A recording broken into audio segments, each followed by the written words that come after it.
This is Amateur Faith Night, a podcast where real-life friends talk about real-life religion, where questions are encouraged, doubt is talked about, and following Jesus is our main priority. Let this be a starting place for you to research things and study them out for yourself. God is bigger than all of our questions, and it is okay to not have all of the answers. What can you do with a Corinthian sailor? What you can do with a Corinthian sailor? What can you do with a Corinthian sailor? You can shake the crust out of his hair. I don't know. No, see, the women, Yeah. the hair draws the Gotcha. blood. That's right. It's true. It's an absorption issue. The beard makes it fall down to the toes. Some weird science going on. Poor Jen. She is going to cry for real. I actually might. It's a true story. I had a really bad day. Just look at it this way. There was something that was said in that last broadcast that God didn't want anyone to hear. There we go. That's how you should look at it. Look at Gary being all super spiritual over here. Spiritual Gary. This is take 2 of our first episode caught it on early. hair. Believe me, we caught it early. It's not like we had the whole thing finished. And I want to cry. I'm so mad. I don't know what happened to my computer. It's a new computer, and Gary is my witness. It said it was recording. I would have swore it was recording. I checked it. Yeah. Twice.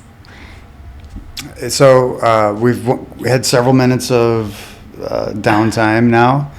Jen's still in disbelief. Everything we just did It's gone. It's gone. It's gone. But a memory to 3 people. And You guys should have been here. It was great. It was the best one ever. Yeah, we just did an episode on hair, so I hope you enjoyed it. I have so many thoughts about the hair we just talked about. Oh, no. I'm so upset. I don't know why this happened. This is the second time this has happened to us. Let's just get your notes back in order. And we're professionals. We're going to go. Take it from the top, everyone. Take it from the top. You know why we had issues? Yeah.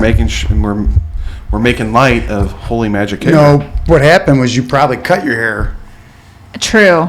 That's exactly what happened. I can't even make jokes because I'm so sad. It is. We just got you gotta. Maybe it's my fault because I can't grow hair. Bring it in. On my Well, look at it like this. At least the caffeine's kicking in now. I'm drinking caffeine-free tea. Well, I'm not. Okay. So, all right. Let's pretend let's start off like we were doing. Did you have a clip you wanted to play for everyone? Yes, we are going to be playing a Kim Haney clip. Does anybody know who that is? Because I do. Gary's very excited about this.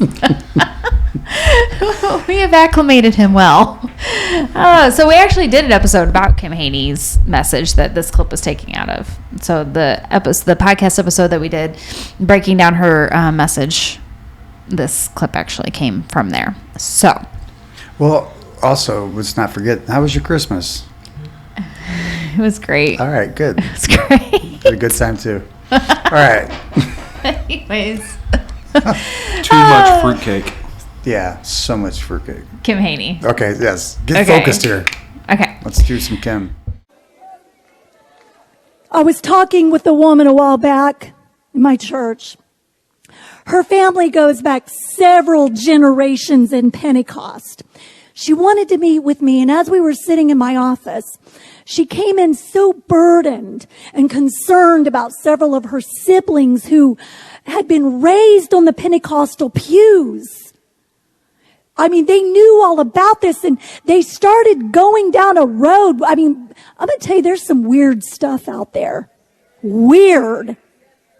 All kinds of spirits of deception, and they had started believing this off-the-wall crazy stuff, and she was so burdened, and I'll never forget it. She looked at me there in the office, and tears just started streaming down her face, and she said, "Sister Haney, I have gone back and searched in my mind to the years that were spent in our home and tried to trace what went wrong and what would cause them to be so disillusioned and so led astray." And she looked at me And she said, I can point you to the time when all of this confusion started entering our home. It was when my mother started cutting and trimming her hair. All right, so what'd you guys think of the video? I know. You're such a dork. I can't not get serious with these guys, especially when we have to do this twice. But Kim Haney. Yes. It's very sad. It's that every time I watch that clip, actually, it's very disheartening to me because that's what I was raised to believe. Does it trigger emotions? Not to use the word trigger lightly, but that's the only thing I could think of. Yeah, no, triggers. Does it invoke definitely a thing. Things? It makes me angry now at this point because of all the years that I wasted believing that if I were to even trim my hair, that my kids would, get run over by a bus and my husband would leave me and my life would fall apart. I get sad because I didn't have that experience. I just see people believing in something that they truly believe in, and it's knowing that it's not close to the truth. Right. So I feel kind of sad for them. them. So we are going to be doing a 3-part episode. Thank God we only got the first. You guys just didn't get to see the first one. So sad. Okay, so anyways, about this. That's why it's called amateur. I know, right? But true. it's very disheartening. It's the producer's I tried fault. really hard. Hank. Right. That's my dog. Anyway. Well, he didn't say anything. Could have let us know it wasn't recording. Anyways, so we are. We're dead serious about this. Not really, but okay. I gotta get. It's really hard to actually refocus after all. It's all right. Of You're that. good. You're good to go. It's all You're good. a pro. So anyway, we did want to break this down because we've had a lot of requests, and this is a huge topic when you're leaving the UPC. Mike Winger just did a 7-hour video that Jeremy and I watched most of. All 7 hours. I listened to it on my way to work and back. I can't say that I listened to all of it, but I did listen to most of it. And I was very upset, actually, because he did not even touch, really, the core beliefs of the UPC in his video of 7 hours about hair coverings in 1 Corinthians 11. Let's pretend that for the people out there, I don't know who Mike Winger is. Okay. He is an apologist on YouTube. Gotcha. He has a lot of stuff that he says I agree with. Some of the stuff I don't. But he's very articulate when he apologizes. And I do appreciate how he's usually really fair. I think he comes across very fair in his analogies and his So when you say he didn't touch on the hair thing, is that it's not that he didn't touch on the hair thing. He did a 7-hour video about hair coverings for women in 1 Corinthians chapter 11. He just didn't really at all touch on. He didn't address the actual UPC beliefs. So the UPC will take 1 Corinthians chapter 11. They interchange covering, which is specifically veil, which we will get into, and say that Paul was saying that women didn't actually have to wear head coverings anymore because they had hair instead. So their long hair was in replacement of a hair covering. So hopefully by the end of this series, we will find out that that's not exactly what he was saying. The UPC does some gymnastics with the verse. A little bit, yeah. Gotcha. And it kind of made me go, when that idea, I guess, is so obscure that Mike Winger didn't even bother to address it in his 7-hour, very thorough video about 1 Corinthians chapter 11. So I can't wait, because I know I've asked several times where the hair thing came from. So yeah. So I think to begin, what were you going to say, baby? You started to say I interrupted you. I'm sorry. No, it's okay. I was just going to say it's 7-hour video, not quite 7 hours, and it covers really just through like verse 16. It's not even the whole chapter he covers. Well, right. It's specifically about the hair covering. Right. Yeah. Mm-hmm. So it is thorough.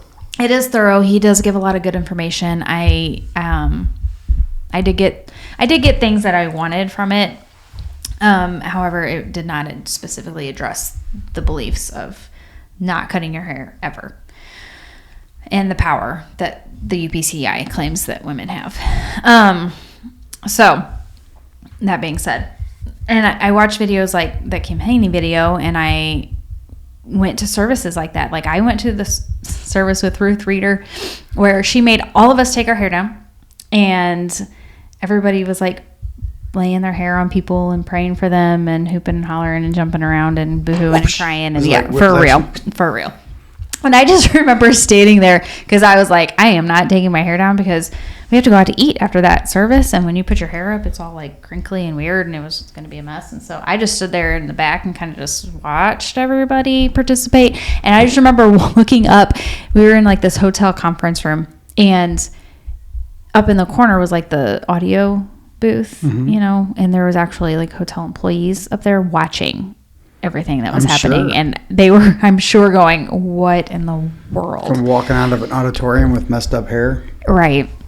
So anyway, it's hey, no.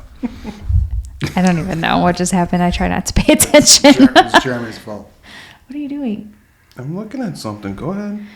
Okay, so I think that we're going to break this down and talk about the historical context on what Paul was trying to accomplish in this book. So let me pull my phone back up to 1 Corinthians chapter 11. Which, oh, look, you're there already. I know, look at that. How is that possible? So 1 Corinthians chapter 11, verse 1, be imitators of me, just as I also am of Christ. I praise you because you remember me in everything and maintain the traditions just as I pass them on to you. But I want you to know that Christ is the head of every man, and the man is the head of the woman, and God is the head of Christ.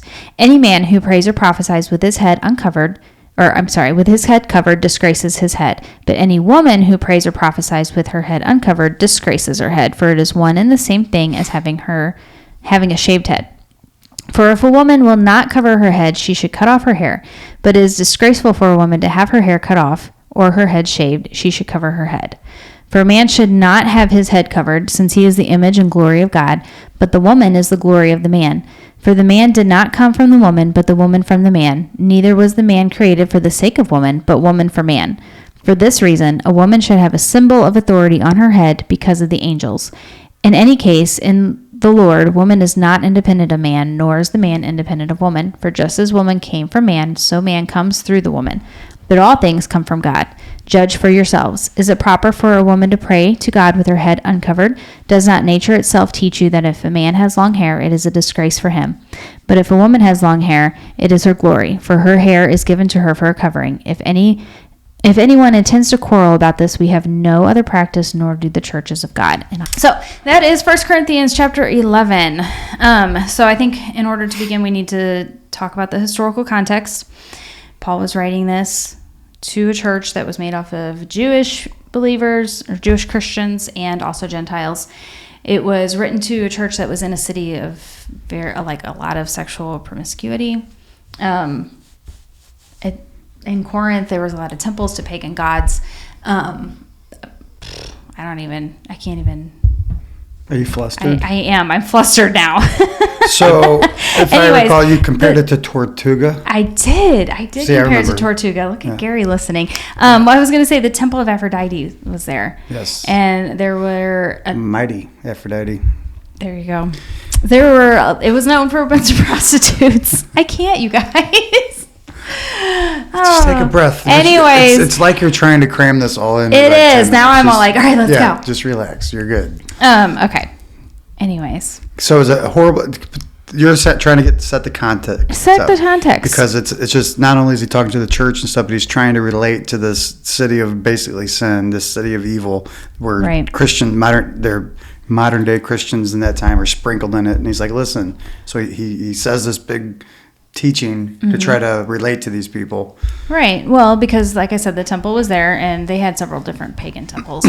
That one in particular was known for all the prostitutes, male and female prostitutes.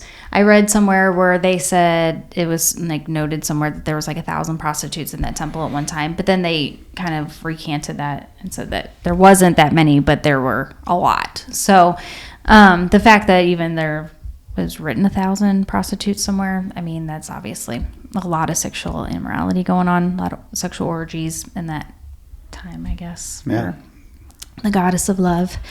But it was also, Corinth was also under Roman government. And if you were to study on that, so Beth Allison Barr wrote the book, The Making of Biblical Womanhood. Awesome book.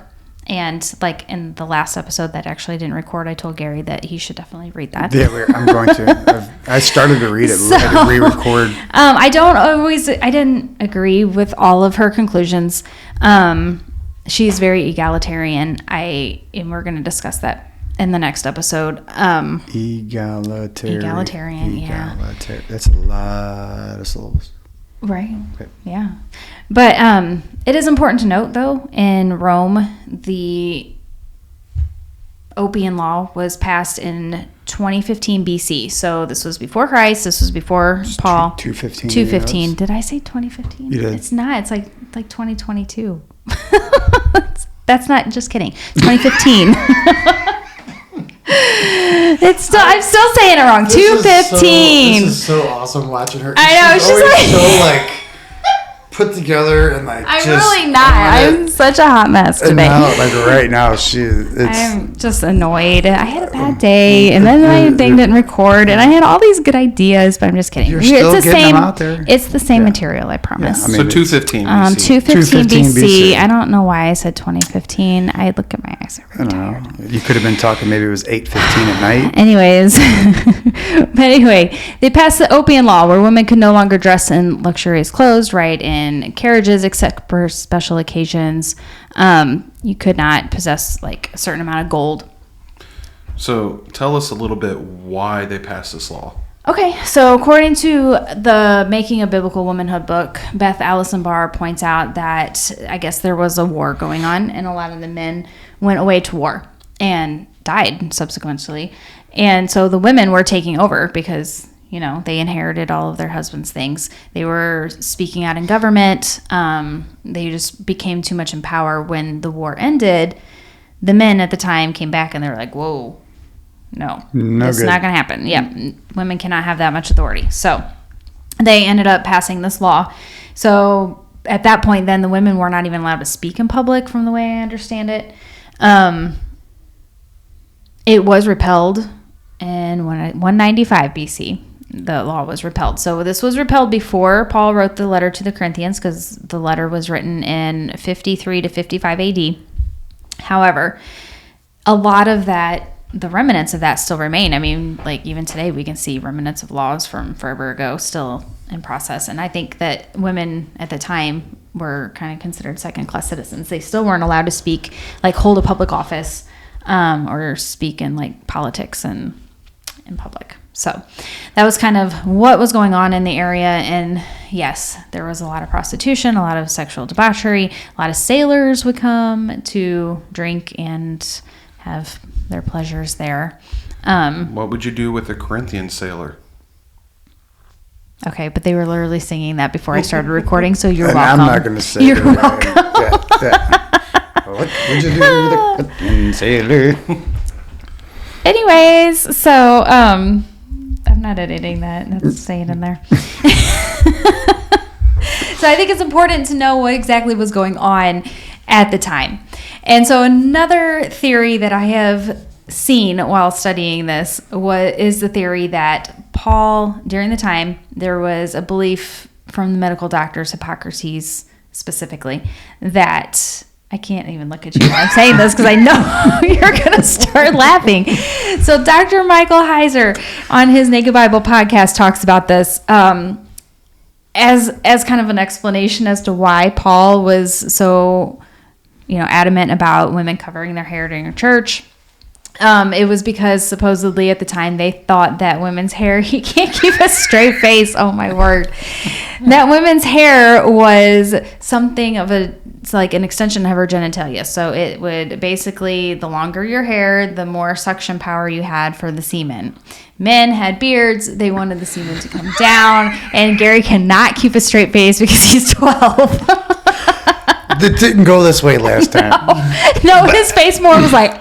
No, I was shocked to learn that people thought that semen was in their hair.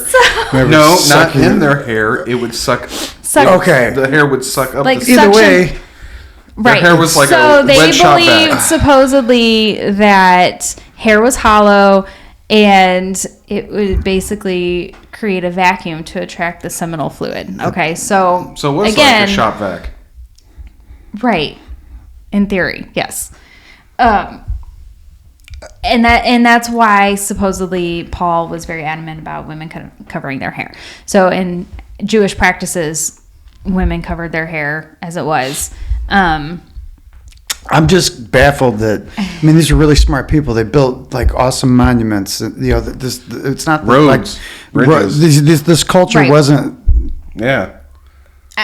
They had to know how. This sounds like someone going, "I got an idea. Let's tell everybody." It's weird. As far as this idea goes, I don't know if I really buy it. I mean, I could not find anything other than a couple of people quoting the supposed teaching by Hippocrates. I couldn't actually find the actual writings. So if you can find the actual writings to prove that this is a valid theory, I am all ears because it's interesting. I would really like to read it. I could not personally find anything. I looked for a couple days to find it. Your search history's got to be very interesting. It is very, very interesting. But anyway, it is. I mean, it's plausible, but someone believed in this. Well, they believed all sorts of crazy stuff, though. Yeah, but it just seems so. But it's like, I don't think that's what Paul had in mind when he was writing 1 Corinthians chapter 11. Yeah. I would like to believe that just because it makes it way more interesting. But I personally can't find any proof that would lead me to believe that's what he had in mind when he was writing this chapter. As far as that goes, I want to believe that, but I can't. And even Mike Winger said in his YouTube video about this, he did mention it, and he did mention like he just couldn't find anything to corroborate that either. Right? So I don't know. I wonder how it took hold. It's just so weird. Such a weird concept. Well, and it's true, like over centuries. I mean, think about it, Gary. Though it wasn't that long ago, a couple hundred years. You had a fever, they put leeches on you, draw blood out. Yeah, I mean, they still do that today. I mean, there's still people in the mountains that... They do? There's Seriously? leech therapy, yeah. Still today. And maggots. All right. And there you go. Are you going to head case? Nope, I'm not, because I already checked it. It's recording. I'm not going to be all weird about it. Right. Okay. Anyway, so all right, we can move on from the semen head. There's also head seamen. Okay. They were sailors. Yeah, there you go. The sailors. So talking about the sailors at Corinth. Mm-hmm. All right, there you go. Anyways, so that theory being put aside here, I don't think that's what Paul had in mind. Some things though that were like rumored, another theory that I've read was that Paul mentioned shaving head, like the woman shaving her head as being a disgrace because supposedly that's like was a sign of prostitution or something that they did in the temple for pagan worship. Again, I couldn't find anything like validating that without a shadow of doubt for me. There are sources that will say that, but there's nothing like concrete that I found. I did find one source that said, well, a couple different sources that said, like, if a woman was caught in adultery, if a woman was caught in adultery, oh my gosh, I'm going to stop talking. If a woman was caught... I need caffeine in my tea. In adultery, that she would be made to shave her head. So it would be a shame and a disgrace. And there's a lot of rituals, even like biblical rituals, where shaving your head is considered disgraceful. So I think that's maybe more toward where Paul was going. But again, regardless, there was a lot of outside influences going on for Paul to write all this at the time. And I think it's important to note that even though the Bible says something, it's for us, but it's not necessarily literally for us. we can still take context. the principle from something that doesn't apply to us culturally and take the principle at heart and utilize that without actually taking it literally, which personally I think is kind of where this chapter kind of falls. Something that I thought of, because I messaged you and then you're like, no, this is way too early. I was driving back from Springfield. Something that I thought, like, okay, this is in the Bible that applies to us by principle, but not literally, was the eating meat offered to idols, the animals that have been strangled. That's in Acts chapter 15. So, I mean, the not eating blood part is not necessarily something that we don't Right. pay attention. Not that we don't pay attention, but we don't pay attention to that because it means nothing culturally here. It's not like we are sacrificing. Yeah. We're not sacrificing animals and then selling them for food. It's like this is not something that goes on in the U.S. So something like head coverings, which is what this chapter is mainly talking about, I don't really feel like it's something that, not that the chapter or the principle doesn't apply to us, but I don't feel like the head covering part is going to be as significant in the U.S. or first world countries as it would have been in the city of Corinth when Paul was writing it right after the crucifixion. I just feel like it doesn't have the same meaning, the same symbolism today. Right. It'd be more relevant if the culture here in the U.S., women typically walked around with some sort of head covering. Right. Or their hair was considered part of their extension of their genitalia. Which, look at me, you were thinking I was going to laugh, weren't you? I was waiting for it. I was waiting for you to be like, oh my gosh. Yeah. You're the one that's laughing. So I know. Don't even play. Anyway, so that was kind of what I wanted to go through. This is the first episode just to lay the groundwork because I think that the teaching that the UPCI holds as far as like the power being in women's hair is super damaging. And so if we can get to the actual root of what this chapter is talking about, I think that would help kind of alleviate some of that. Yeah, it probably wasn't. Okay. But I see where it could have been. And again, something that I thought of before, just listening to that Kim Haney teaching, but like if the UPC and if they're right, if they're correct in their teaching about how much power is on a woman's head because of her hair if it's uncut, if that teaching is correct, why aren't they going into hospitals? Why aren't they going into prisons? Why aren't they, going into people's homes that need that help? So, like in the clip that we watched about that girl that was so distraught because her mom was cutting her hair and all this terrible stuff happened to her family. Why didn't someone go in that had uncut hair? If that actually works, why are there bad things that happen to good people in the UPC? Why are people getting sick and dying? Why are people getting in car accidents? Life happens. Or even divorced. Yeah, families are still broken up. All of these things still happen even if you don't cut your hair. So if you just take like a step back and like logically look, that should be all the proof that you need. Bingo. However, we are going to kind of break it down a little bit more. In the next episode, we're going to talk about actually the principle of this chapter, what Paul was actually trying to portray. And even though his focus was hair covering, the actual principle wasn't really about the hair covering. Right. So, all right. Anything else you guys want to add? I don't know. I'm looking forward to doing this over again. No, stop. We're not doing this again. Please like and subscribe. If you don't, your punishment will be... So many likes in the last video. You have to sit through a service with Kim Haney. Oh, why would you say that? That's just mean. Well, they got to like the video. Some of us have sat in services with Kim Haney. Then you should have liked somebody's video. Okay, bye.